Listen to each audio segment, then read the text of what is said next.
Aquí está Nancy DeMoss de Wolgemuth. Tenemos en nuestra mente este concepto que, de alguna manera, Dios está pendiente de la gente respetable, de la gente buena. Pero el hecho es que Cristo Jesús vino a este mundo a salvar pecadores. Estás escuchando Aviva Nuestros Corazones con Nancy DeMoss de Wolgemuth en la voz de Patricia de Saladín.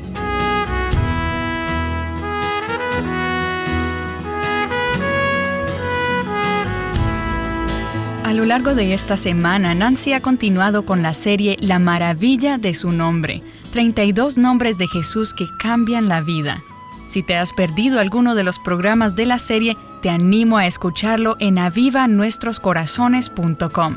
Y cuando visites nuestra página, aprovecha para enterarte de todos los detalles de nuestro próximo evento, la Conferencia Mujer Verdadera en Busca de Dios para Latinoamérica. Únete a nosotras en este tiempo especial la próxima semana. Puedas asistir físicamente o no, oremos en un mismo sentir y busquemos al Señor juntas. Bien, aquí está Nancy con la enseñanza de hoy. Hoy quiero que veamos el nombre que le fue dado a Jesús por sus enemigos. No tenía la intención de ser un cumplido, más bien implicaba una crítica. De hecho, fue dicho con desprecio. Y vemos este nombre en el Evangelio de Lucas en el capítulo 7. Déjame darte un poco del contexto. Jesús ha estado alabando el ministerio de Juan el Bautista y en este pasaje vemos que ese día había dos grupos de personas en la audiencia. Hay dos reacciones hacia Jesús.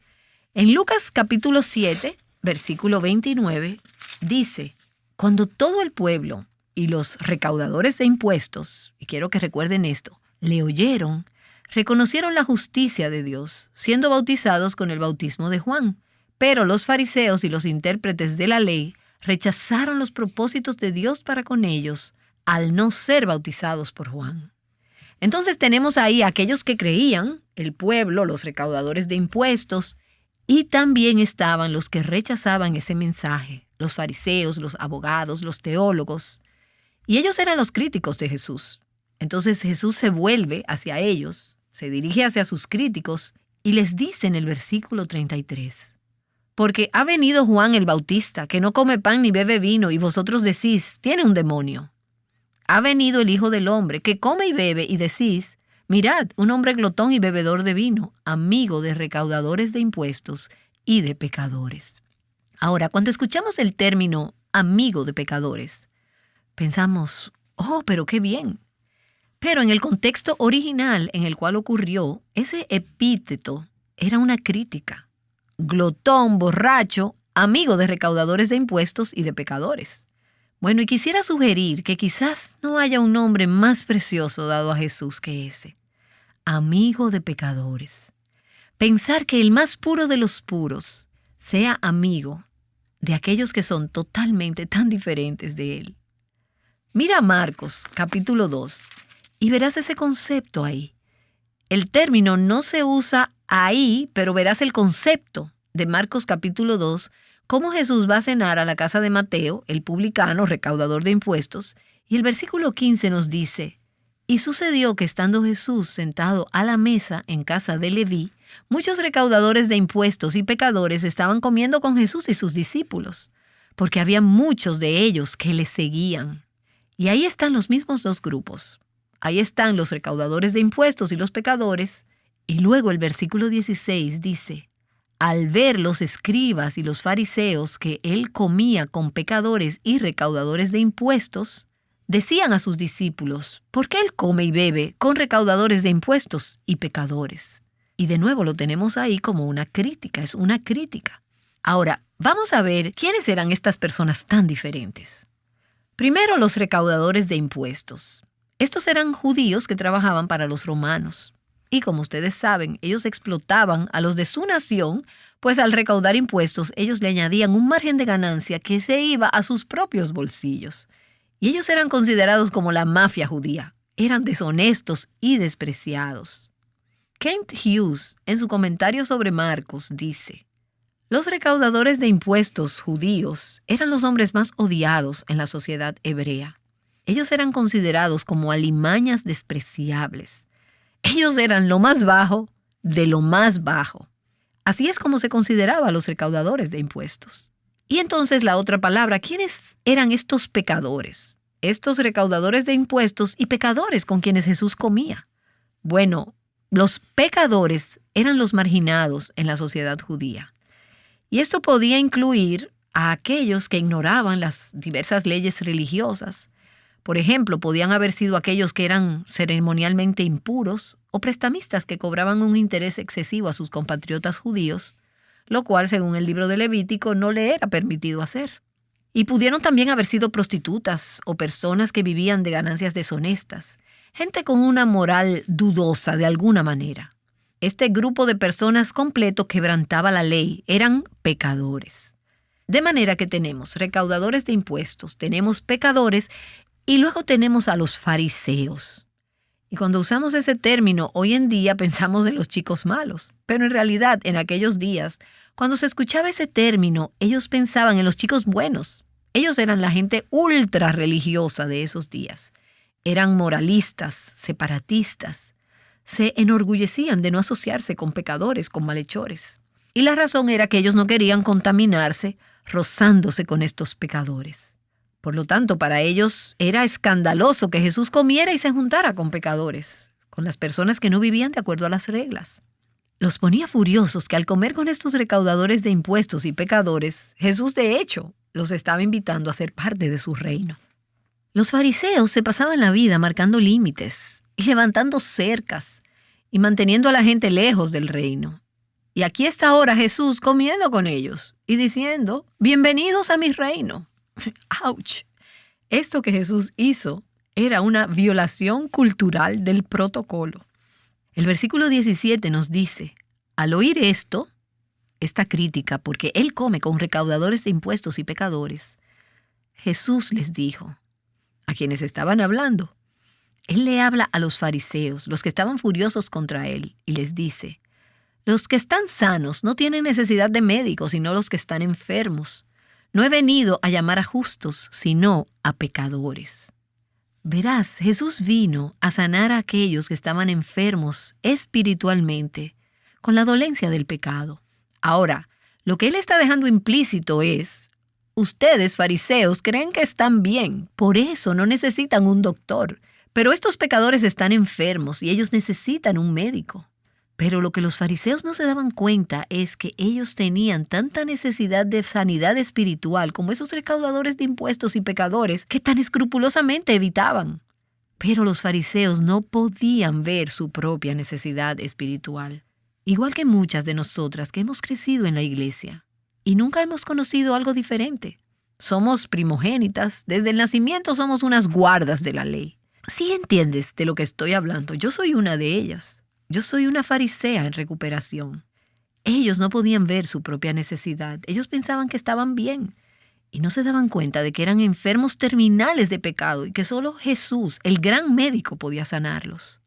Y así estos fariseos, que pensaban estar bien, entre comillas, menospreciaban y despreciaban a aquellos que no vivían de acuerdo a sus estándares. Ellos no pensarían en comer o en compartir la mesa en comunión con estos recaudadores de impuestos y pecadores. Esta era una plaga despreciable. Pero una y otra vez el Salvador recibe y le da la bienvenida a los pecadores. Él se acercaba a ellos y una y otra vez los pecadores recibían y le daban la bienvenida al Salvador y respondían a su llamado. Piensa en quiénes eran algunas de estas personas. Zaqueo, el recaudador de impuestos que era despreciado. María Magdalena, la que había tenido 7 demonios. El endemoniado gadareno. Judas, el traidor. La mujer de mala reputación en Lucas 7. La mujer sorprendida en el mismo acto de adulterio en Juan 8. La mujer samaritana en el pozo que se había casado 5 veces y estaba viviendo con un hombre que no era su marido. Extorsionistas, alias recaudadores de impuestos. El ladrón condenado en la cruz. Y reflexiona sobre cómo iniciaba Jesús la comunión, las relaciones con estos y con tantos otros. Cómo es que Él se acercaba a ellos y cómo ellos eran atraídos a Él. Y permítanme de nuevo citar a mi amigo Charles Spurgeon, que dice, algunas personas parecieran tener un amor filantrópico hacia los caídos, pero no los tocarían ni con un par de pinzas. Ellos los levantarían si pudieran, pero debería ser hecho con algún mecanismo externo, algún tipo de invento por medio del cual ellos no tuvieran que degradarse o contaminar sus propias manos. Pero no así el Salvador. Él parece sumergir sus brazos bondadosos y ensuciarse hasta los codos en el lodazal para rescatar a los perdidos del lodo cenagoso. Jesús fue intencional, acercándose a la gente que era considerada indeseable por aquellos santos o así llamados gente santa religiosa. Esos parias indeseables, pecadores, los marginados, despreciados, los débiles, los pobres, necesitados, desprestigiados, gente quebrantada, gente que estaba atrapada en pecado. Y la realidad es que todos estamos en esa categoría, sea que nos veamos limpios o no y justos por fuera. Cuando miras el corazón con el que hemos nacido, todos estamos en esa condición caída. Entonces, esa imagen de Jesús comiendo con pecadores es un cuadro maravilloso del mismísimo corazón de la redención. Anuncia y anticipa el día cuando aquellos de toda tribu, lengua y nación y de cualquier trasfondo que han experimentado su gracia escandalosa, maravillosa, transformadora, se sentarán juntos y tendrán comunión con Él, comerán con Él en la cena de las bodas del Cordero. Ese corazón que era amigo de quienes se dirigían por el camino equivocado para ser amigo de pecadores. Jesús lo extendió aún al discípulo que lo traicionó con una expresión hipócrita de amistad. ¿Recuerdas cómo en Mateo capítulo 26, siendo de noche, Judas dirigió a una multitud airada de líderes religiosos judíos armados con espadas y garrotes y vinieron a arrestar a Jesús en el jardín donde él había estado orando? Y el versículo 48 de Mateo 26 nos dice, y el que le entregaba, uno de los discípulos de Jesús que había caminado con él esos 3 años, el traidor, les había dado una señal diciendo, al que yo bese, ese es, prendedle. Y enseguida se acercó a Jesús y le dijo, salve, Rabí, y le besó. ¿Y qué fue lo que Jesús le dijo? Amigo, haz lo que viniste a hacer. Entonces ellos se acercaron, echaron mano a Jesús y le prendieron. Dios nos creó para la amistad, para las relaciones, para acompañarnos. Pero es el pecado el que ha creado aislamiento y separación de Dios y de los demás. Y Jesús vino a restaurar esa amistad, esa relación. Primero verticalmente nuestra relación, nuestra amistad con Dios. Y horizontalmente nuestra amistad y nuestra relación unos con otros. Jesús fue un amigo. A él le preocupaba a la gente, sin importar su pasado, sin importar sus fallas. Él pasó tiempo con ellos, él comió con ellos, visitó sus hogares, llegó a conocerlos. Y lo imagino conociendo sus nombres y los nombres de sus hijos y sus intereses. Él les mostró amistad. Y por cierto, déjame decir, quizás hoy puedes estar entre una multitud de personas, pero realmente sintiéndote sin amigas. ¿Te has sentido aislada, desolada, en medio de una multitud? Sé que me he sentido así alguna vez. Eres una persona pública y la gente siente como si te conociera, pero se conoce a la gente solo de manera muy superficial y en ocasiones mi corazón siente como, wow, necesito una verdadera amiga. Bueno, tenemos un amigo en Jesús. ¿Qué amigo nos es Cristo? Pero quizás sientas como que yo soy una de esos pecadores, soy una marginada. Si la gente que me conoce conociera mi pasado, o supiera lo que he hecho, o supiera lo que estoy haciendo en el internet, o en esa relación en el trabajo en que estoy jugando con fuego, nunca me permitirían estar cerca de ellos. No tendrían comunión conmigo, ni comerían conmigo, ni me brindarían su amistad. Bueno, podría decirte que si tú eres esa pecadora, ¿y quién de nosotras no lo es? Tú tienes un amigo en Jesús, quien lleva nuestros pecados y nuestro dolor. En nuestras mentes tenemos este concepto de que, de alguna manera, Dios está pendiente de la gente buena y respetable. Pero el hecho es que Cristo vino a este mundo a salvar a los pecadores, de los cuales yo soy la primera. Y un comentarista dijo, el primer lazo entre mi alma y Cristo no es mi bondad, sino mi maldad. No es mi mérito, sino mi miseria. No mi levantarme, sino mi caer. No mis riquezas, sino mi necesidad. Justamente es nuestra misma necesidad, nuestras debilidades, nuestro pecado, nuestra falta de todo lo que nos calificaría para ser su amiga, lo que lo hace ser nuestro amigo. Ahora, todo este concepto de Jesús como amigo de pecadores levanta algunas preguntas y problemas. Y no tenemos el tiempo para profundizar en esto, pero solo quiero mencionarlo. En Hebreos 7 leímos que Jesús es santo, inocente, inmaculado, apartado de los pecadores. Entonces, ¿cómo es que a Jesús le gusta compartir con prostitutas y adúlteras y gente como los de la mafia, y aún ser santo? Y llevándolo a un término más práctico, ¿hasta qué punto nosotras debemos pasar tiempo con personas que son evidentemente pecadoras? ¿Y qué hay de las Escrituras que nos advierten que debemos escoger nuestras amistades sabiamente para evitar la tentación y las malas influencias? ¿Y qué hay de versículos como 1 Corintios 15:33 que dice que las malas compañías corrompen las buenas costumbres?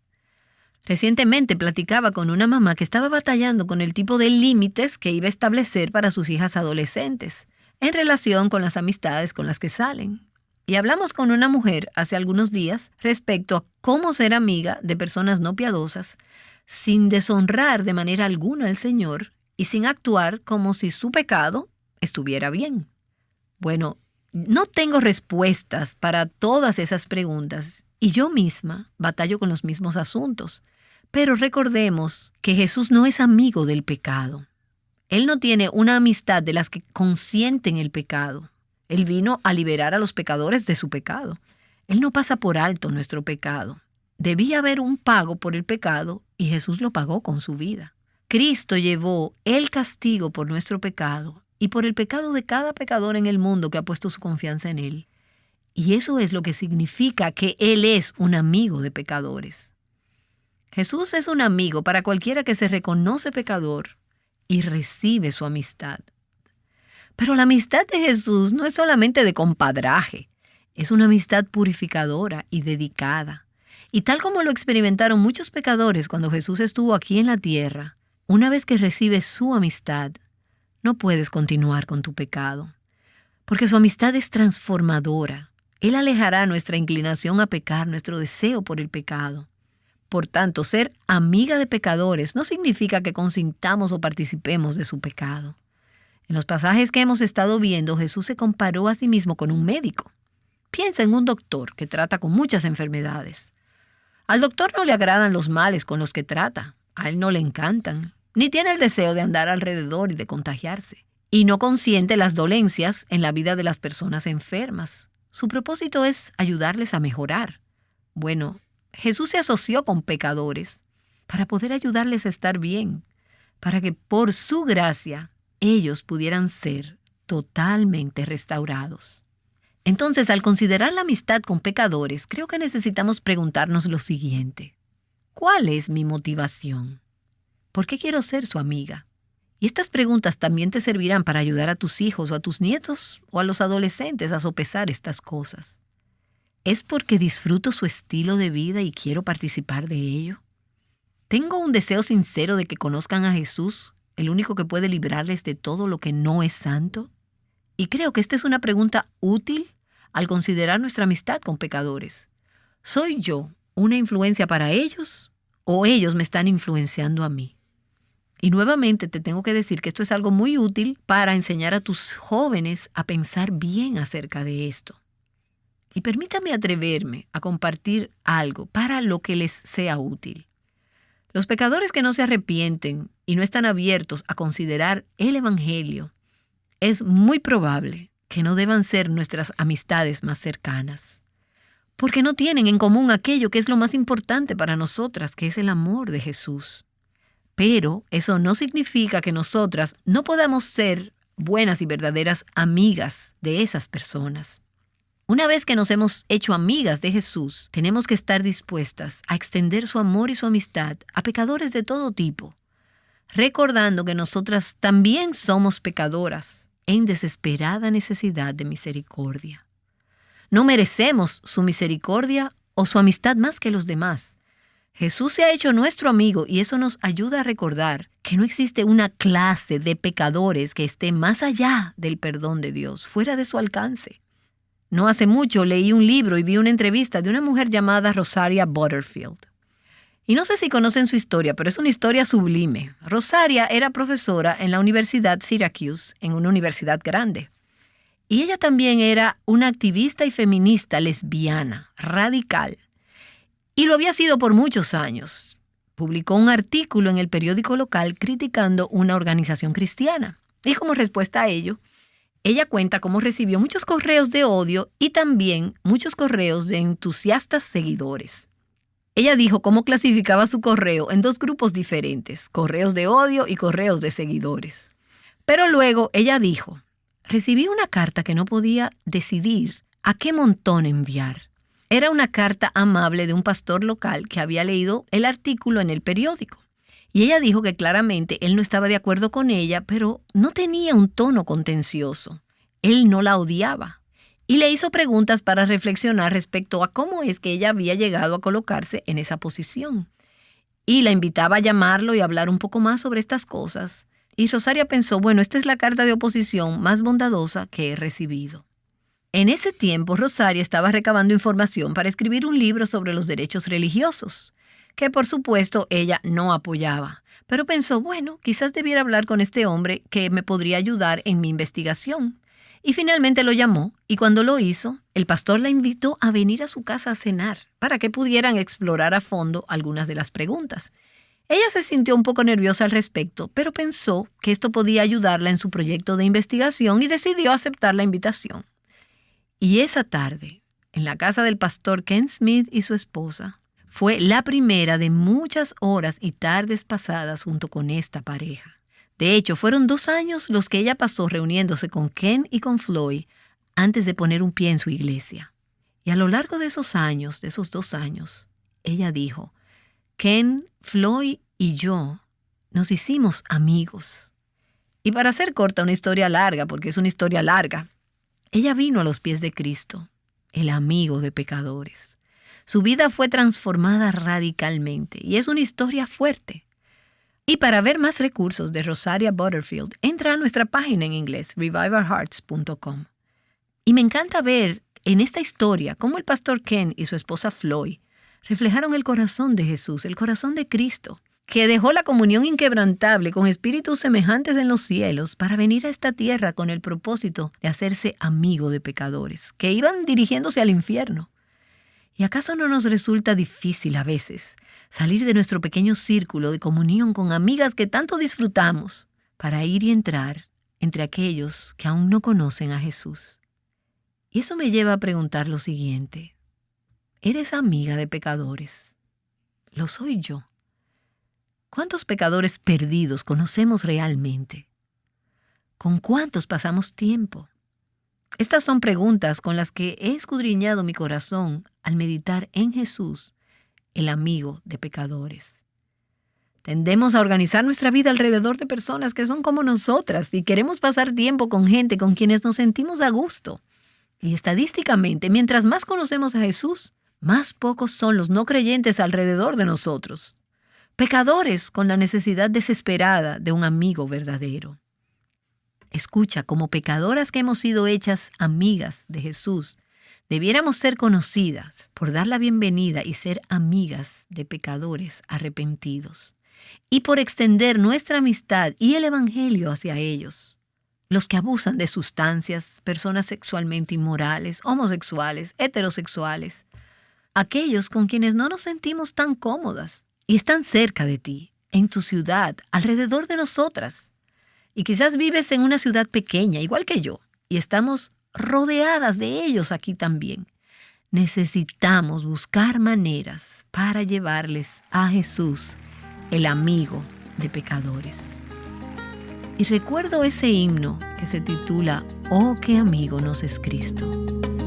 Oh, qué amigo nos es Cristo, Él llevó nuestro dolor, Él nos manda que llevemos todo a Dios en oración. Vive el hombre desprovisto de paz, gozo y santo amor. Santo amor.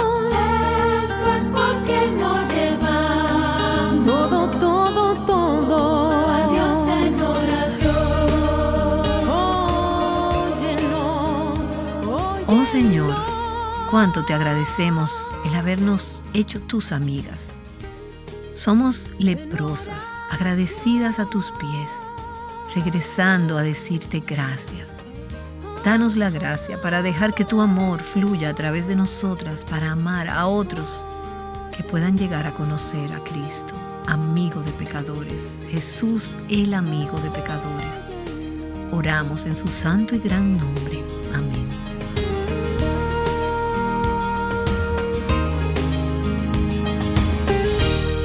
Nancy DeMoss de Wolgemuth ha estado enseñando sobre el nombre de Jesús, amigo de pecadores.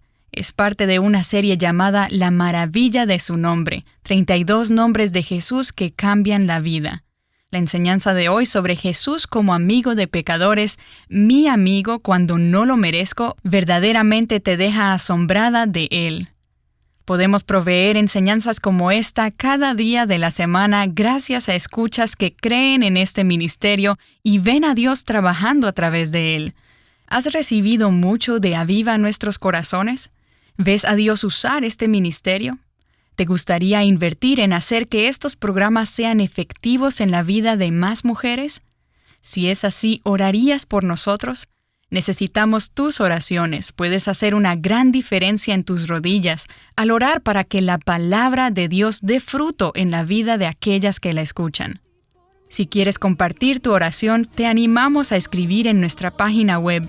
Visítanos en avivanuestroscorazones.com. Ve al final de la transcripción del programa de hoy y deja tu comentario u oración allí. Cristo es un amigo eterno, solo en Él confío yo. Bien, ¿alguna vez has adorado a Jesús como tu capitán, tu comandante supremo? Quizás no te sientas como una soldado, pero como creyente en Cristo, Él es tu capitán. Nancy explicará por qué mañana. Regresa a Aviva Nuestros Corazones. Oh, qué amigo nos es Cristo. Él llevó nuestro dolor. Él nos manda que lleve. Gracias Dios. A Dios en oración.